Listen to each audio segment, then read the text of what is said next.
Hello, everyone. My name is Brendan Mark. That noise here is my ventilator. And welcome to Page Turners They Were Not, my Star Wars podcast. Today we're going to talk about the planet Kessel, which was first seen on screen in Solo: A Star Wars Story. Now, like the planet Corellia,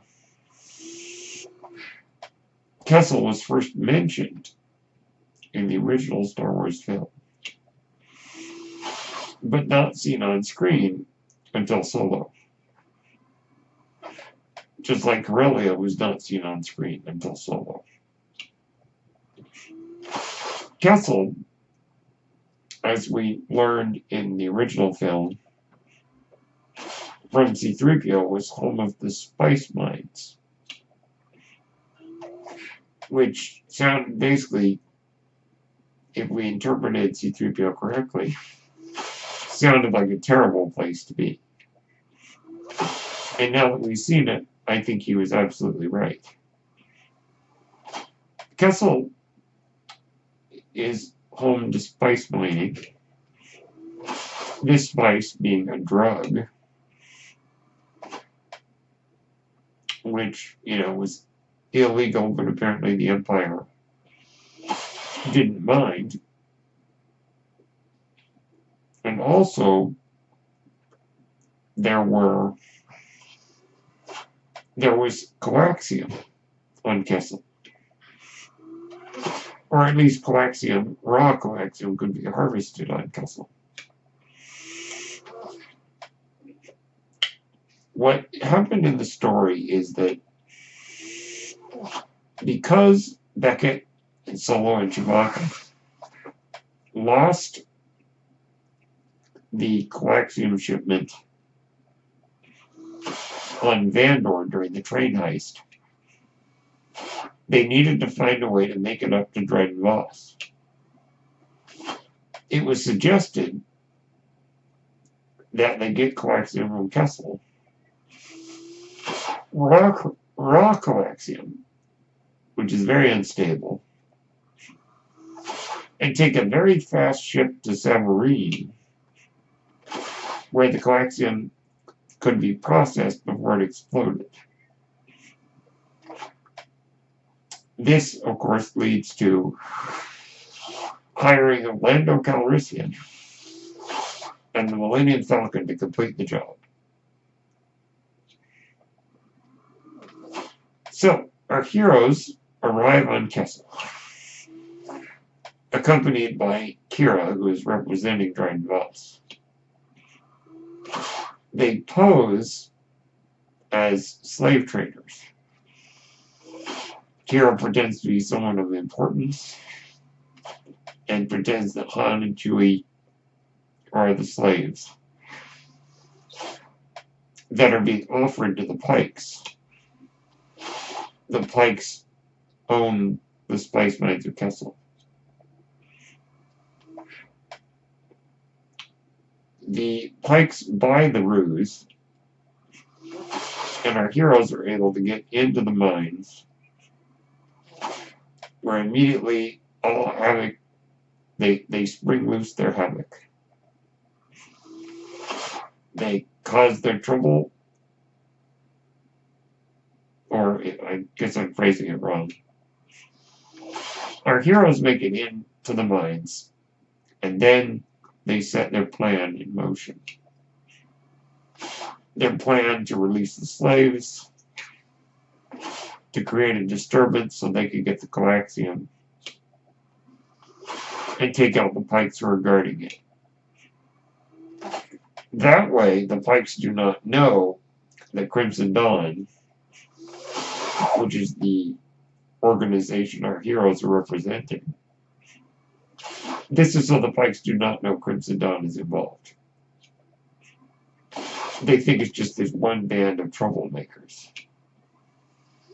And what trouble they cause. L337 starts a droid revolution. The slaves are released. Chewbacca helps free some Wookiee slaves, who then exact vengeance on their captors.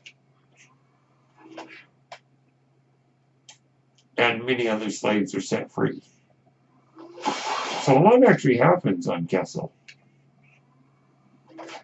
A lot of good, and this is also, I think, where a very important moment happens.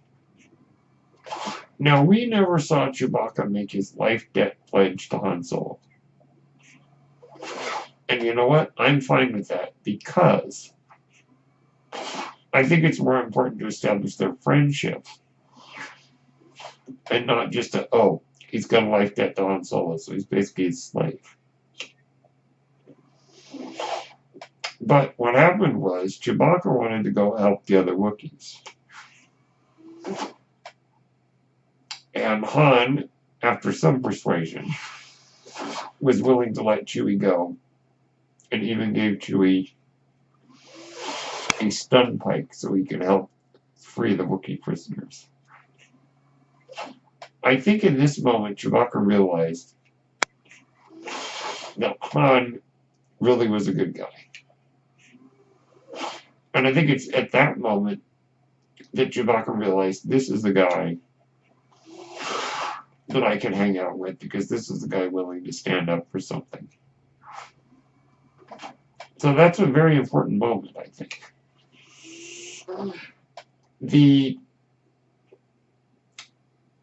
Some unfortunate side effects of the trip to Kessel include L337 being destroyed. However, they are able to put the navicomputer from her body and interface it with the Falcon. Because L3 has a great navicomputer, and therefore the Millennium Falcon's navicomputer becomes even greater by having her navicomputer installed. So L3 lives on as part of the Falcon, which I thought was actually quite nice and gives us some more insight into the personality of the Millennium Falcon. And of course, this leads us to the famous Kessel Run, in which the Millennium Falcon breaks the record. So that's what happens in the story on Kessel. But let's talk about what the planet is like. It's pretty barren, hot.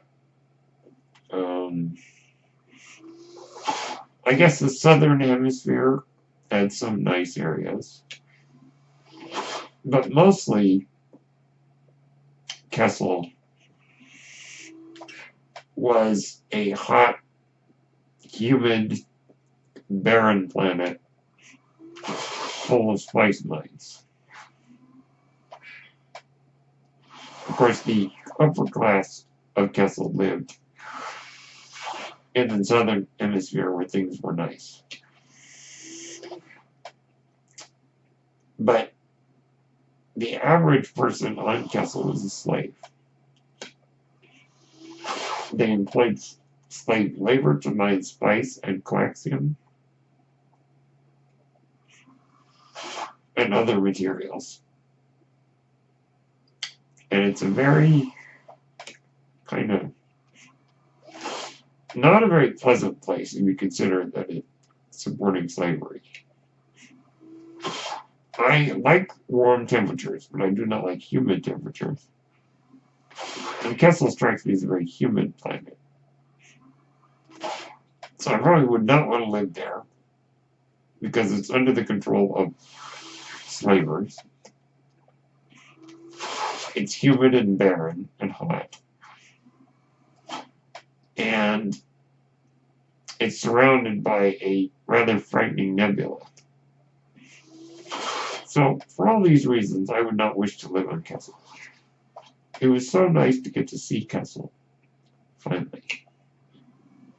We'd heard about it, but this is the first time in canon,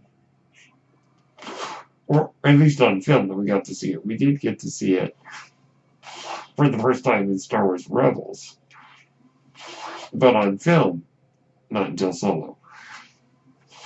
I think it's a great addition to Star Wars. It definitely has the feeling of a good Star Wars planet.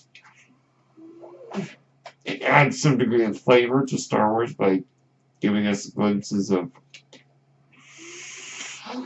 crime syndicates and other seedy underworld kind of people.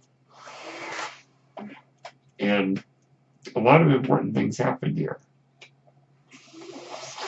So I am very glad it was included. I was very glad to see it.